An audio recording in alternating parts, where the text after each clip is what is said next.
Hello friends, welcome to my channel. I am Dr. Beena Sethi, Associate Professor in Chemistry, and my today's topic is chemical properties of 1,3-butadiene.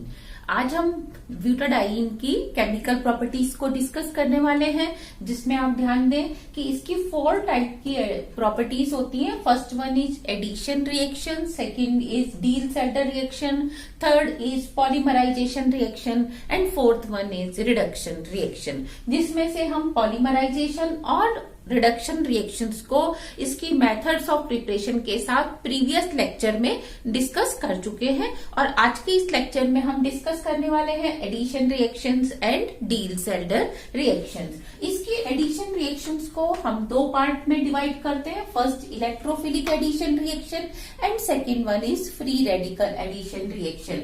Electrophilic addition reaction में हम halogen का addition देखेंगे और साथ में हम discuss करेंगे hydrogen halides का, यानी कि HCl, HBr या HF एसिड्स के एडिशन का हम इसमें डिस्कस करेंगे. तो सबसे पहले हम क्या देखते हैं कि जब हम एडिशन रिएक्शन कराते हैं तो इसमें 2 तरह के प्रोडक्ट बनते हैं. एक तो 1,2 एडक्ट और दूसरा 1,4 एडक्ट. इसमें क्या फर्क होता है, ये आपने लिया ब्यूटाडाइईन, तो ये CH2 डबल बॉन्ड CH फिर then CH the double bond CH2, ये एक मॉलिक्यूल है ब्यूटाडाइईन का. और क्योंकि हम इलेक्ट्रोफिलिक एडिशन रिएक्शन पढ़ रहे हैं तो पहले स्टेप में ब्रोमीन का क्या होगा, इस तरह से डिसोसिएशन होगा. आप ऐसे समझ सकते हैं कि ब्रोमीन और ब्रोमीन के बॉन्ड का हिट्रोलिटिक फिशन होगा. एक ब्रोमीन प्लस बनेगा और दूसरा ब्रोमीन माइनस. आप ऐसे पढ़ सकते हैं, या आप ऐसे पढ़ सकते हैं कि इसके इलेक्ट्रॉन टेम्परेरीली किसी एक साइड, इधर दिस साइड और दिस साइड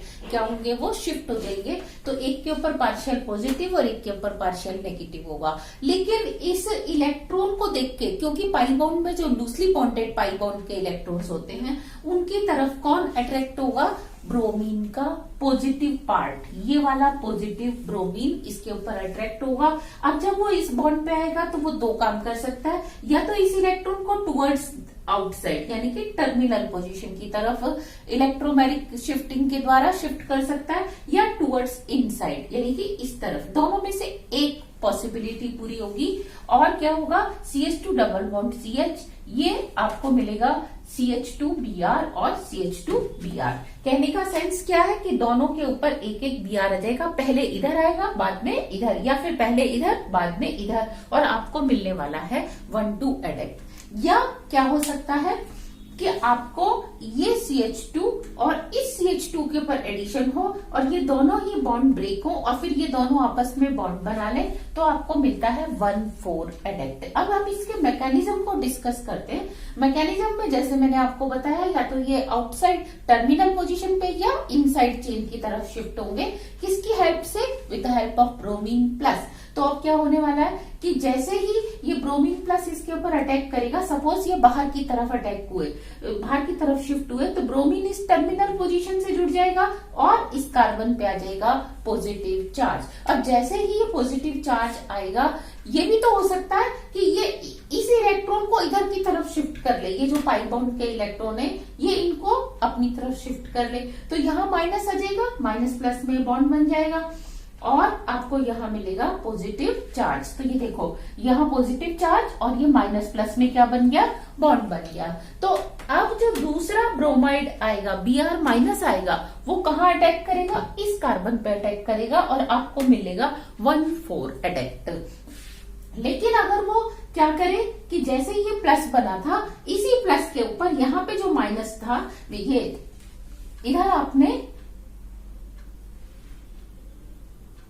ये देखो, अगर ये इलेक्ट्रॉन अंदर की तरफ शिफ्ट होते तो क्या होता, यहाँ पे ये Br अटैक कर लेता और ये जुड़ जाता और इस कार्बन पे क्या आ जाता, पॉजिटिव. क्योंकि जब ये बाहर की तरफ था तो ये इस तरह से हो गया, और अगर ये अंदर की तरफ होगा तो यहाँ पे पॉजिटिव और यहाँ पे नेगेटिव आएगा, जिसके ऊपर bromide Br plus bromonium ion जुड़ जाएगा. अब इस प्लस के ऊपर कौन अटैक कर सकता है, Br नेगेटिव, ब्रोमाइड नेगेटिव, और 1,2 एडक्ट आपको मिलता है. तो ये था mechanism of addition of halogen on butadiene. ये 2 स्टेप मैकेनिज्म होता है. यहाँ पे हम ध्यान क्या देंगे कि अगर हम ये रिएक्शन लो टेम्परेचर पे कराते हैं तो हमें इसका 80% मिलता है, किसका, 1,2 एडेक्ट का।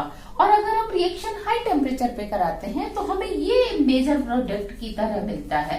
तो ऐसा क्यों होता है, हम इसको इसकी काइनेटिक्स में देखेंगे। अब हम डिस्कस करते हैं एडिशन ऑफ हाइड्रोजन हैलाइड। अब देखो ये हमने HX लिया, तो इसमें भी जब आप इसके ऊपर HX की रिएक्शन कराएंगे तो ये जो पाई बॉन्ड के इलेक्ट्रॉन है इधर टर्मिनल साइड और इनसाइड द चेन ये शिफ्ट हो सकते हैं। और जब आप इसके ऊपर HBr की रिएक्शन या HX की कराते हैं तो इस कार्बन पे hydrogen according to Markovnikov principle और यहाँ पे ब्रोमाइड जुड़ता है और आपको 1,2 एडेक्ट मिलता है, यानी कि नंबर 1 और नंबर 2 कार्बन के ऊपर एडिशन रिएक्शन होती है। लेकिन कई बार ऐसा भी होता है कि ये जैसे ही यहाँ पे प्लस बना, ये आगे क्या करता है, इलेक्ट्रॉन्स को शिफ्ट करके 1 के ऊपर जैसे हाइड्रोजन जुड़ा है तो 4 के ऊपर ब्रोमाइड जुड़ जाता है और आपको मिलता है 1,4 एडेक्ट। तो इसका मैकेनिज्म क्या होता है, ध्यान दो कि पहले अगर आपने इमेजिन किया कि ये टुवर्ड्स आउटसाइड हो रहा है, ये फर्स्ट पॉसिबिलिटी है, तो इसमें क्या होगा, क्योंकि H के ऊपर पॉजिटिव होता है, Br के ऊपर पार्शियल नेगेटिव होता है, तो ये H पॉजिटिव इसके ऊपर जाके अटैक करता है और ये बना देता है मिथाइल। ये CH2 के ऊपर H जुड़ गया, H पॉजिटिव, और इस CH के ऊपर आ जाता है पॉजिटिव, तो ये सेकेंडरी कार्बोनियम आयन बन गया। और ये सेकेंडरी कार्बोनियम आयन क्या कर सकता है, ट्रांसफॉर्म हो सकता है किसमें, इस वाले में। कैसे कि ये इस बॉन्ड के इलेक्ट्रॉन्स को टुवर्ड्स ऑन, मतलब अपनी तरफ ये इसको शिफ्ट करेगा, यहाँ पे पॉजिटिव आ जाएगा और प्लस माइनस में बॉन्ड, तो आप देखेंगे यहाँ पॉजिटिव और इसके ऊपर फिर Br नेगेटिव यानी कि ब्रोमाइड नेगेटिव अटैक करेगा और you will gate 1,4 additional product, यानी कि 1 नंबर कार्बन पे हाइड्रोजन और 4 नंबर कार्बन पे ब्रोमाइड जुड़ता है। इसकी सेकेंड पॉसिबिलिटी ये हो सकती है कि ये इस साइड कार्बन पाई बॉन्ड के इलेक्ट्रॉन शिफ्ट हो, तो आपको क्या मिलने वाला है, यहाँ पे पॉजिटिव और हाइड्रोजन यहाँ जुड़ेगा इस कार्बन के ऊपर, ये वाला जो कार्बन है CH, इसके ऊपर ये हाइड्रोजन जुड़ जाएगा तो ये हो जाएगा CH2। अब क्योंकि ये प्राइमरी है, इसके पास कोई और ऑप्शन नहीं है कि ये और शिफ्ट करे, क्योंकि इसके जस्ट नियर बाई में क्या है, कोई पाई बॉन्ड इलेक्ट्रॉन नहीं है। तो अब इसके ऊपर जब Br माइनस अटैक करेगा तो वो कहाँ अटैक करेगा, इस प्राइमरी कार्बन पर, और यू विल गेट 1,2 एडेक्ट। यहाँ पे भी हम क्या देखते हैं, अगर हम लो टेम्परेचर पे रिएक्शन कराते हैं तो यू गेट 80% 1,2 एडेक्ट, लेकिन अगर हाई टेम्परेचर पे रिएक्शन कराते हैं तो यू गेट 1,4 प्रोडक्ट। तो 1,4 प्रोडक्ट बनता है। तो इसको हम किससे स्टडी करते हैं, we study it with the help of kinetics, यानी कि जो 1,2 एडिशन है उसके लिए जो एक्टिवेशन एनर्जी है उसकी वैल्यू क्या है, और 1,4 एडिशन के लिए जो ई एक्टिवेशन है उसकी वैल्यू क्या है, इसको हम ई एक्टिवेशन से, या कहना चाहिए काइनेटिक्स से इसको एक्सप्लेन करते हैं। तो हम देखते हैं अब काइनेटिक्स ऑफ एडिशन रिएक्शन। ये एनर्जी होती है रिएक्टेंट 1,3-ब्यूटाडाइईन की, उसकी एनर्जी यहाँ है। अब अगर हम इससे 1,2 प्रोडक्ट बनाना चाहते हैं तो इसकी एक्टिवेशन एनर्जी कम होती है, इसीलिए जब आप लो टेम्परेचर पे रिएक्शन कराते हो तो बहुत सारे मॉलिक्यूल्स जो है सैंपल में, उनकी एक्टिवेशन एनर्जी उनको मिल जाती है, क्रॉस हो जाती है और वो कन्वर्ट हो जाते हैं 1,2 प्रोडक्ट में, 1,2 एडिशनल प्रोडक्ट में। तो ये देखो 1,2 एडिशनल जो प्रोडक्ट बनता है इसकी एनर्जी इसके कंपैरिजन में क्या है, ज्यादा है। अब जब आप इसको हाई टेम्परेचर रखते हो तो इसकी एक्टिवेशन एनर्जी 1,4 एडिशन के लिए जो है वो बहुत ज्यादा है, तो वो हाई टेम्परेचर पे बहुत सारे मॉलिक्यूल्स को हाई टेम्परेचर पे एक्टिवेशन एनर्जी मिल जाती है और वो 1,4 एडिशन प्रोडक्ट दिखाते हैं। तो जो 1,4 एडिशन प्रोडक्ट है वो बहुत ज्यादा स्टेबल है। तो आप देखिए एक बार उसको बनाने के लिए आपको यहां से लेके यहां तक, चाहे आप रिएक्टेंट से शुरू करो और चाहे आप 1,2 एडिशन वाले प्रोडक्ट से शुरू करो, आपको यहां तक का एनर्जी बैरियर क्रॉस करवाना ही पड़ेगा मॉलिक्यूल्स को। और हाई टेम्परेचर पे because it is easily available to all molecules, तो इसीलिए 80% आपको ये 1,4 एडिशनल प्रोडक्ट मिलता है। लेकिन लो टेम्परेचर पे क्योंकि मोस्ट ऑफ द मॉलिक्यूल केवल इतने बैरियर को ही क्रॉस कर पाते हैं, इसीलिए आपको 1-2 एडिशनल प्रोडक्ट मिलता है। तो हम देखें अगर जैसे जैसे टेम्परेचर बढ़ाते हैं तो 1-4 एडिशन इस डायरेक्शन में उस रिएक्शन की प्रोग्रेस होती है, और अगर हम टेम्परेचर कम करते हैं तो 1-2 एडिशनल रिएक्शन की प्रोग्रेस इस डायरेक्शन में होती है। और यहाँ हमने डिनोट किया है पोटेंशियल एनर्जी ऑफ स्पीसीज। अब देखो यहाँ पोटेंशियल एनर्जी इसकी है 1,3 ब्यूटाडाइन की, यहाँ 1,2 एडेक्ट की है, और यहाँ 1,4 एडेक्ट की सबसे कम एनर्जी है। और ये है जो बीच में एक्साइटेड या आप कहना चाहिए ट्रांजिशन स्टेट बनती है उसकी एनर्जी। तो यहाँ इसकी एनर्जी और ये 1,4 एडिशन वाले प्रोडक्ट के लिए जो ट्रांजिशन स्टेट बनेगी ये उसकी एनर्जी होती है। तो वो एक बार ज्यादा है, लेकिन बनने के बाद जो प्रोडक्ट बनता है वो बहुत ज्यादा स्टेबल होता है। अब हम डिस्कस करते हैं फ्री रेडिकल एडिशन रिएक्शंस की। फ्री रेडिकल एडिशन रिएक्शंस में ये हमारा 1,3 ब्यूटाडाइईन है, इसके ऊपर हम ब्रोमो ट्राइक्लोरो मीथेन की रिएक्शन पेरोक्साइड की प्रेजेंस में कराते हैं। तो इसमें भी 2 चांस होते हैं, या तो 1-2 एडिशन रिएक्शन होगी या 1-4 एडिशन रिएक्शन होगी। 1-2 एडिशन रिएक्शन होती है तो वो इस तरह से 1 और 2 नंबर कार्बन पे एडिशन होता है, और इसमें 1 और 4 पे होता है। तो अब हम देखते हैं इसका मैकेनिज्म क्या होता है। ये आपने पेरोक्साइड लिया, ईथर का पेरोक्साइड ROOR, और इसको आप क्या देखते हैं कि O और O बॉन्ड का जो पेरोक्साइड लिंक है इसका होमोलिटिक फिशन होता है, और आपको 2 RO फ्री रेडिकल यानी कि एल्कोक्साइड फ्री रेडिकल मिलते हैं। ये एल्कोक्साइड फ्री रेडिकल ब्रोमीन और कार्बन वाला जो बॉन्ड है इसका होमोलिटिक फिशन करता है। अब इसके पास 2 चांस होते हैं, या तो ROBr को ले ले और CCl3 क्या बन जाए फ्री रेडिकल, या ये एल्कोक्साइड CCl3 को ले ले और Br फ्री रेडिकल बन जाए। तो हम क्या देखते हैं कि CCl3 फ्री रेडिकल जो है वो ज्यादा स्टेबल है इन कंपेरिजन टू Br। तो ये ब्रोमीन को ले लेता है और CCl3 फ्री रेडिकल आपको मिल जाता है। तो ये ROBr बन गया और साथ में बन गया ट्राइक्लोरो मिथाइल फ्री रेडिकल। अब ये एल्कीन लिया आपने ब्यूटाडाइईन CH2 डबल बॉन्ड CH। इसमें देखो 2 पॉसिबिलिटीज हैं। ये जो लूजली बॉन्डेड इलेक्ट्रॉन है ये टुवर्ड्स टर्मिनल साइड पे भी शिफ्ट हो सकते हैं और टुवर्ड्स चेन की तरफ भी शिफ्ट हो सकते हैं। तो इसकी जो पहली पॉसिबिलिटी है कि टुवर्ड्स टर्मिनल, तो उसके ऊपर क्या होगा जब ये टर्मिनल साइड पे शिफ्ट होंगे, सॉरी इसे टर्मिनल साइड पे शिफ्ट नहीं होंगे बल्कि ये क्या होगा यहाँ पे इसका होमोलिटिक फिशन होगा। तो अब इसके 2 चांस है कि ये जो CCl3 है वो टर्मिनल कार्बन पे भी अटैक कर सकता है और बीच वाले कार्बन पे भी। अगर वो टर्मिनल कार्बन पे अटैक करेगा तो उसको हम पॉसिबिलिटी 1 कह रहे हैं, और अगर वो बीच से 2 नंबर कार्बन पे अटैक करेगा तो हम उसको पॉसिबिलिटी 2 कह रहे हैं। तो पहले हम पॉसिबिलिटी 1 देखते हैं। तो ये ध्यान दो कि इसने ये 1 नंबर कार्बन के ऊपर अटैक कर दिया और ये सेकेंडरी फ्री रेडिकल बन गया। ये सेकेंडरी फ्री रेडिकल कॉन्जुगेशन में किसके साथ, पाई बॉन्ड के साथ।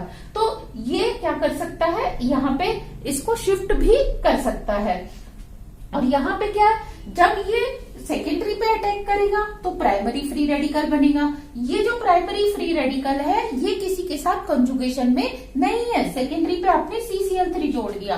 तो अब ये जैसे ही नेक्स्ट मॉलिक्यूल के साथ Br CCl3 के साथ रिएक्शन करेगा तो अगेन इसके पास, इस प्राइमरी के पास 2 चांस है कि ये Br को भी ले सकता है और CCl3 को भी ले सकता है, लेकिन ये Br को लेगा क्योंकि जो बचेगा वो क्या होगा, CCl3, और CCl3 ज्यादा स्टेबल है। तो इसने Br को ले लिया और आपको यहाँ पे मिल गया इस तरीके से CCl3 और यहाँ आपको मिला CH2 डबल बॉन्ड CH। तो ये आपका हो गया 1-2 एडिशन प्रोडक्ट। लेकिन जैसे ही आप इस पॉसिबिलिटी 1 को देखते हो, पॉसिबिलिटी 1 में इसने प्राइमरी के ऊपर अटैक किया था, सेकेंडरी के ऊपर क्या था आपके पास, यहाँ एक फ्री रेडिकल बचा हुआ है। ये क्योंकि कॉन्जुगेशन में है तो ये क्या कर सकता है, इसको कन्वर्ट हो सकता है इस आगे और कॉन्जुगेशन में, तो एलाइलिक है ये। तो आप यहाँ पे क्या देखते हैं कि जैसे ही ये इस बॉन्ड के इलेक्ट्रॉन को अपनी तरफ लेगा और यहाँ पे क्या करेगा, पॉजिटिव चार्ज आएगा, यानी कि इसका फिशन होगा और इस फिशन, पॉजिटिव चार्ज की फ्री रेडिकल बनेगा, इसका फिशन होगा और ये बॉन्ड इसके साथ बना लेगा, यहाँ पे डबल बॉन्ड और यहाँ पे प्राइमरी फ्री रेडिकल बन जाएगा। अब इसके ऊपर Br CCl3 अटैक करेगा तो इसके ऊपर Br और यहाँ पे CCl3। तो आपने देखा ये आपको मिल गया 1-4 प्रोडक्ट और ये आपको मिल गया 1-2 प्रोडक्ट। अब ये चेन खत्म कैसे होती है? ये रिएक्शन क्या है? एक चेन रिएक्शन है, ये कंटिन्यूअस चलती रहती है, यानी कि एल्कीन के ऊपर ये CCl3 अटैक करेगा और फिर उसके ऊपर जो फ्री रेडिकल बनेगा उसके ऊपर BrCCl3 अटैक करेगा। फिर इसमें देखो, जब Br इसके साथ जुड़ जाएगा तो एक CCl3 फ्री रेडिकल जो है वो बाहर आ जाएगा, फिर CCl3 इसके ऊपर अटैक करेगा, ये BrCCl3 के ऊपर अटैक करेगा। तो इस तरह से ये चेन एंड टाइम तक चलती रहती है जब तक कि आपके पास रिएक्टेंट अवेलेबल है। अब टर्मिनेशन के लिए क्या होता है? ये थर्ड स्टेप होता है। इस थर्ड स्टेप में आप ध्यान दो कि दो Br फ्री रेडिकल आपस में मिलकर Br2 बना सकते हैं, या ये दो प्राइमरी फ्री रेडिकल आपस में मिलकर लॉन्ग चेन कंपाउंड बना सकते हैं, या ये दो सेकेंडरी फ्री रेडिकल आपस में जुड़ के क्या बना सकते हैं? लॉन्ग चेन कंपाउंड बना सकते हैं। हालांकि थर्ड स्टेप आपसे पूछा नहीं जाता, आपसे मैकेनिज्म में यहाँ पे फर्स्ट और सेकेंड स्टेप को ही पूछा जाता है। So this was the mechanism of free radical addition reaction. Now we see Diels-Alder reaction, a very important and significant reaction. इसकी हेल्प से हम बहुत सारे साइक्लिक प्रोडक्ट बनाते हैं और ये एक 4+2 पाई एडिशन रिएक्शन भी कहलाती है। मीन्स इसमें एक रिएक्टेंट जिसमें 4 पाई इलेक्ट्रॉन्स हैं, दूसरा रिएक्टेंट जिसमें 2 पाई इलेक्ट्रॉन्स हैं, ये दोनों आपस में रिएक्शन करके क्या बनाते हैं? एक साइक्लिक प्रोडक्ट बनाते हैं। दूसरा, इसको हम कंसर्टेड रिएक्शन भी कहते हैं, बिकॉज इसमें कोई इंटरमीडिएट फ्री रेडिकल, कोई इंटरमीडिएट कार्बोनियम आयन, कोई इंटरमीडिएट कोई और स्पीसीज नहीं बनती है। ये पूरी सिंगल स्टेप रिएक्शन है, यानी कि रिएक्टेंट से प्रोडक्ट सीधा एक ही स्टेप में बनता है। तो आप कह सकते हैं कि बीच में केवल एक ट्रांजिशन स्टेट आती है जिसमें ओल्ड बॉन्ड्स जो है वो ब्रेक होते हैं और न्यू बॉन्ड्स का फॉर्मेशन होता है, लेकिन स्टेबल इंटरमीडिएट स्पीसीज इसमें कोई भी नहीं बनती है। और इसमें एक डाइइनोफाइल रिएक्शन करता है डाइइन से, तो इसको हम डाइइनोफाइल और डाइइन एडिशन रिएक्शन भी कहते हैं। अब डाइइनोफाइल इसमें क्या हो सकता है? जैसे कि आपने ये डबल बॉन्ड लिया, कार्बन डबल बॉन्ड कार्बन, तो ये अकेला कार्बन डबल बॉन्ड कार्बन भी हो सकता है, यानी कि ये इथीन भी हो सकता है।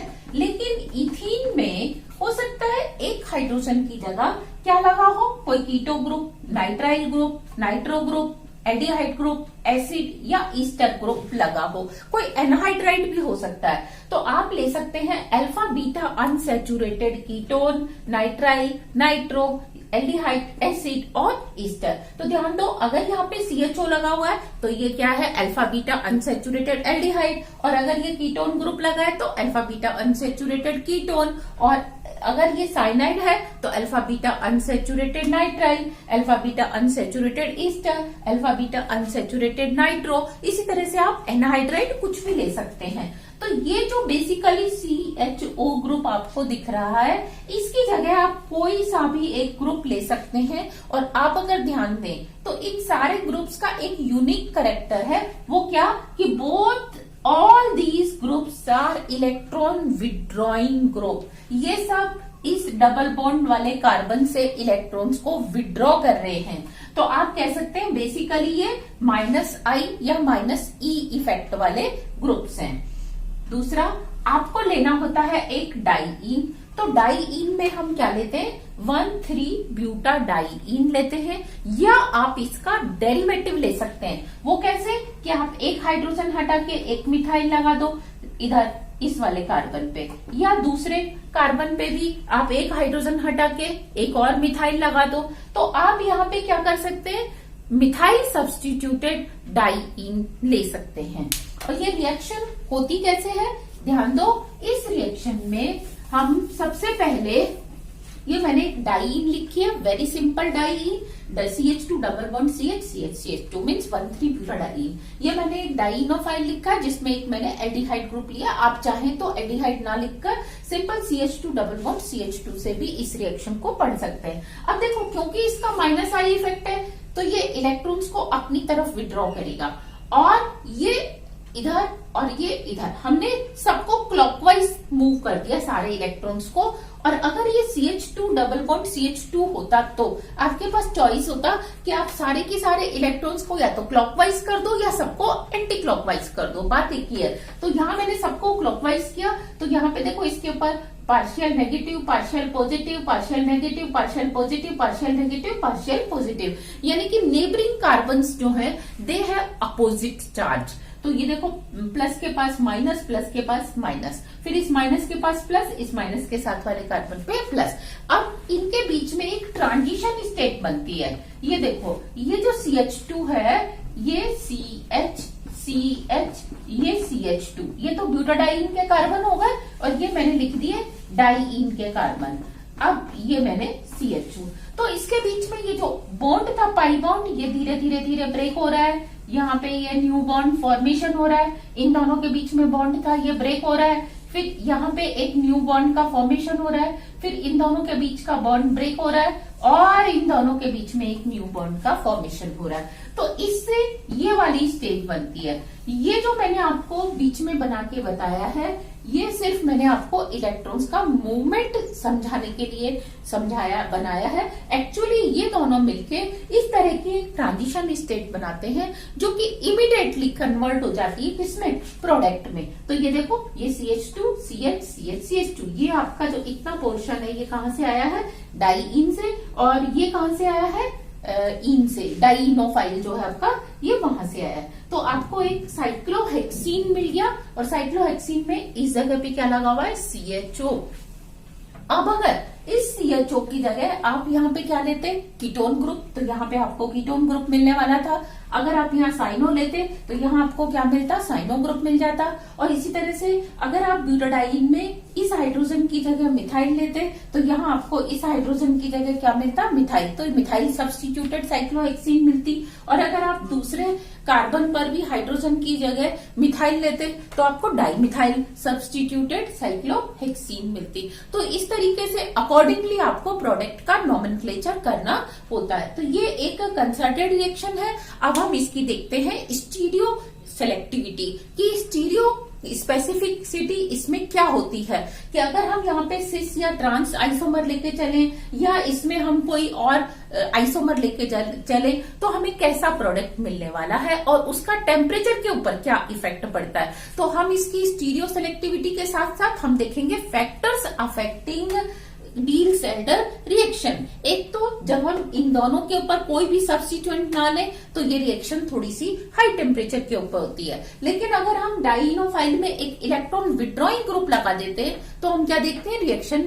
लो टेम्परेचर पर होने लगती है। सिमिलरली अगर हम यहाँ पे इलेक्ट्रॉन डोनेटिंग ग्रुप लगा दें तो हम क्या देखते हैं कि रिएक्शन अगेन लो टेम्परेचर पे होने लगती है। तो हम इसके फैक्टर्स में कह सकते हैं कि अगर प्लस आई वाले ग्रुप किसमें हो, डाइईन में, double bond single bond double bond, इसके ऊपर होंगे कौन से ग्रुप्स, प्लस आई इफेक्ट वाले ग्रुप, तो यानी कि इलेक्ट्रॉन रिलीजिंग ग्रुप होंगे तो रिएक्शन लो टेम्परेचर पे होगी।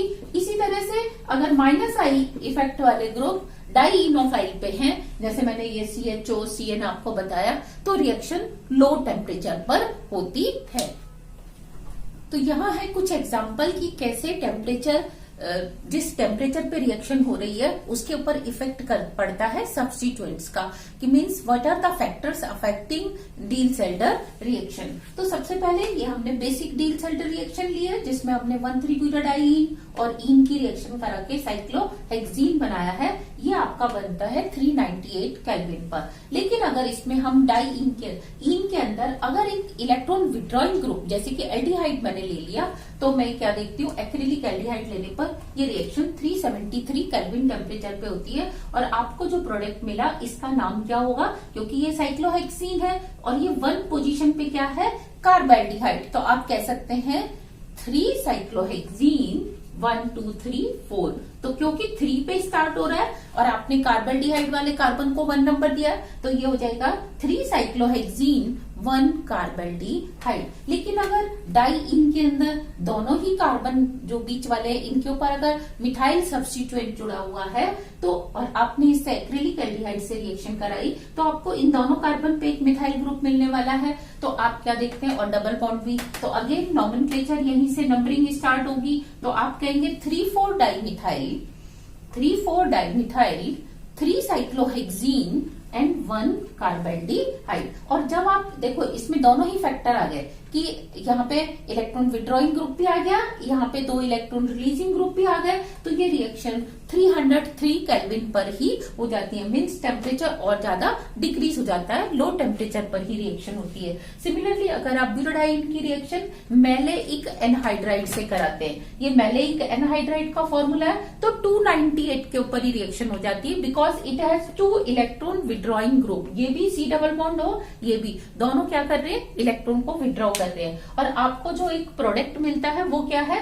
ये देखो, ये साइक्लोहेक्सीन है, इसमें आप नंबरिंग कर सकते हैं 1 2 3 4 5 6, और 1 और 2 के ऊपर क्या है, कार्बोक्सिलिक एसिड ग्रुप था जो कि एनहाइड्राइड में कन्वर्ट हो चुका है। और आप देखेंगे 4 के ऊपर क्या आ रहा है, डबल बॉन्ड, तो आप इसका नाम लिख सकते हैं साइक्लोहेक्स-4-ईन 1,2 carboxylic anhydride. Means carboxylic acid से एनहाइड्राइड बन चुका है। नेक्स्ट आपने लिया ब्यूटाडाइईन प्लस आपने लिया बेंजोक्विनोन, बेंजोक्विनोन जिसमें कि दोनों पैरा पोजीशन के ऊपर और कार्बन डबल बॉन्ड ऑक्सीजन है। इसकी रिएक्शन कराते हैं तो again it has 2 electron withdrawing group, तो ये 308 केल्विन पर ही रिएक्शन हो जाती है और आपको एक बाईसाइक्लो प्रोडक्ट मिलता है। इस बाईसाइक्लो प्रोडक्ट का नॉमेनक्लेचर हम कैसे करते हैं, ध्यान दो कि ये एक बाईसाइक्लो है और 440 मीन्स एक स्ट्रिंग में 4 कार्बन है, दूसरी स्ट्रिंग में 4 कार्बन है और ये बीच वाली स्ट्रिंग में 0 कार्बन है, तो इसलिए हम इसको 440 कहते हैं।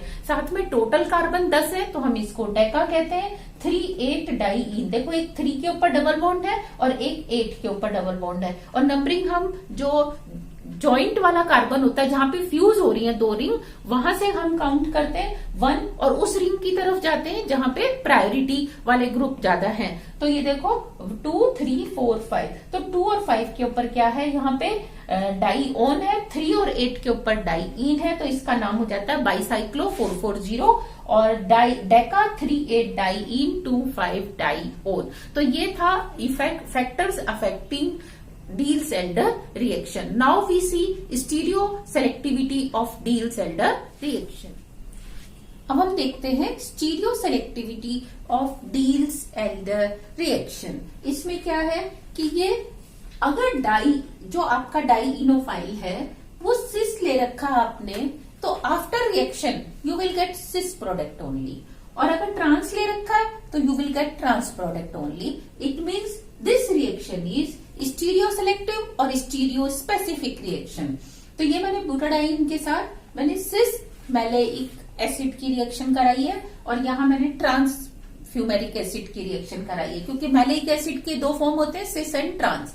तो ये मैंने सिस लिया, यहाँ ट्रांस लिया, तो मैं प्रोडक्ट में क्या देखती हूँ, साइक्लोहेक्सीन में, ये साइक्लोहेक्सीन में देखो दोनों की दोनों ये डार्क लाइन से बनाया मैंने COH, इट मीन्स दोनों सेम साइड पे हैं, तो आप इस प्रोडक्ट को कहेंगे सिस। और इसमें एक डार्क पे लगाया और एक मैंने किस पे दिखाया, इस पे डैश हैश लाइन पे दिखाया, तो इसको हम कहते हैं trans. Okay, next this reaction is एंडोसेलेक्टिव।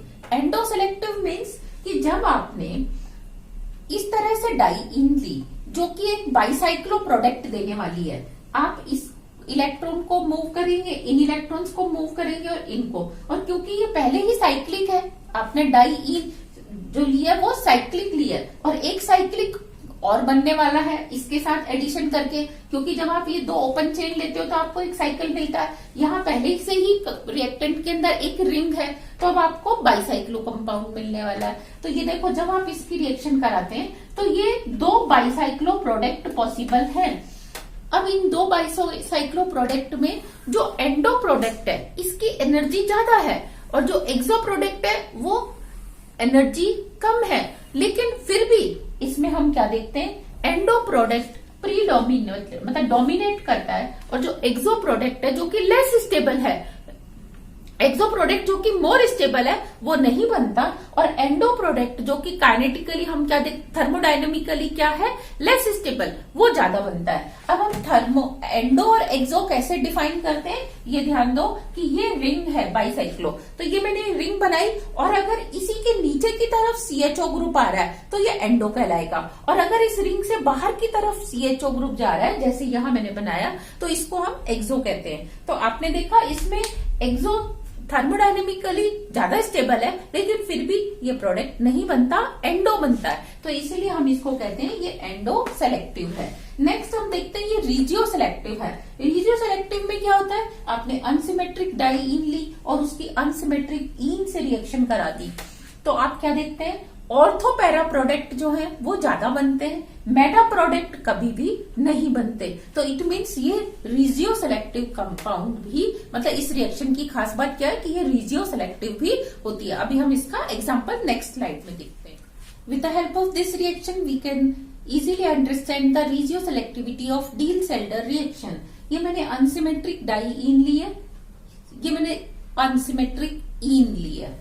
अब इसमें दो पॉसिबिलिटी है कि ये वाला ग्रुप ऊपर हो सकता है, इलेक्ट्रॉन ऐसे मूव कर सकते हैं, या इलेक्ट्रॉन ऐसे मूव कर सकते हैं। सिमिलरली इसमें इलेक्ट्रॉन ऊपर की तरफ भी मूव कर सकते हैं, नीचे भी मूव कर सकते हैं। तो इसमें आपको दो प्रोडक्ट मिलने के चांस हैं कि या तो ऑर्थो पोजीशन पे मिथाइल और ये कीटो ग्रुप हो, या मेटा पोजीशन पे हो। लेकिन हम क्या देखते हैं, मेटा वाला प्रोडक्ट नहीं बनता, ऑर्थो वाला बनता है। सिमिलरली अगर मैं ये वाली डाइईन लेती हूँ जिसमें कि 2 नंबर पे मिथाइल ग्रुप है, तो ये भी अनसिमेट्रिक डाइईन है, और अगेन मैंने ये प्रोडक्ट लिया।